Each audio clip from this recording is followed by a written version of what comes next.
বন্ধুরা, আমি তোমাদের কাছে আবার একটা নতুন ভিডিও নিয়ে চলে এসেছি। আমি সকাল থেকে ভেবেই পাচ্ছিলাম না আজ কি ভিডিও তোমাদের সাথে শেয়ার করব। হঠাৎ মা বললো মাঠে যেতে, তাই আমি আর মা এখন মাঠে চলে এসেছি।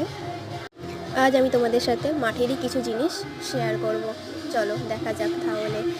এর আগের ভিডিওতে তোমরা নিশ্চয়ই দেখেছো এই আলু গাছগুলি, আর তার চারপাশে এই কপি বরাদ দিয়ে রাখা হয়েছে। এখন দেখলাম যে কপিগুলি কত বড় হয়েছে, দেখি নাকি একই রকমই আছে প্রায়। আর দেখো আলু গাছগুলি বেড়েছে। আর আরও একবার এই কপিগুলি তোমাদের দেখিয়ে নিচ্ছি, তোমরাও দেখো। আর ভালো লাগলে অবশ্যই ভিডিওটি লাইক করে দিও আর অনেক বেশি বেশি করে শেয়ার করো। তোমরা দেখো ফুলকপিটি যাতে হনুমানে না খেয়ে যায় তাই জন্য চাপা দিয়ে রাখা হয়েছে। আর এদিকে ফুলকপিও আছে কিছুটা, তার মাঝখানে দেখতেই পাচ্ছ আলু গাছ আছে এবং এদিকে আছে সর্ষে গাছ। এখন চলে এসেছি আমাদের মাঠে যেখানে ধনেপাতা হয়েছে। দেখো তোমরা, ধনেপাতাগুলি অনেক বড় হয়ে গেছে। আর এদিকে আমার মা ধনেপাতা তুলছে। চলো মা তখন ধনেপাতা তুলুক, আমি তোমাদের সাথে আরও কিছু শেয়ার করি। দেখো এদিকে কলা গাছ আছে, তার সাথে আছে নারকেল গাছ। আর এদিকে এসে দেখি যে একটা বড় কলার কাঁদি হয়েছে।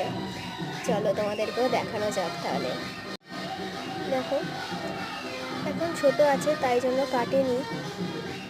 আর এদিকে আমি চলে এসেছি একটা নতুন কিছু নিয়ে। দেখো এখন আমার দাদু বেড়া দিচ্ছে যাতে কেউ না ঢুকতে পারে। দেখো আর এদিকে মটরশুঁটি হয়েছে, কিন্তু তোমরা যদি এর আগে মটরশুঁটি গাছ কোথাও দেখে থাকো তাহলে অবশ্যই আমাকে কমেন্ট করে জানিও। তো চলো দেখা যাক কতটা মটরশুঁটি হয়েছে।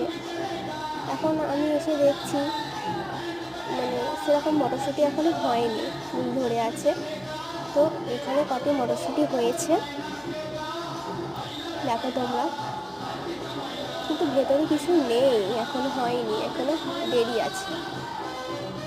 তো যদি ভিডিওটি ভালো লাগে অবশ্যই লাইক, কমেন্ট ও শেয়ার করো। আর নতুন বন্ধুরা সাবস্ক্রাইব করতে ভুলো না।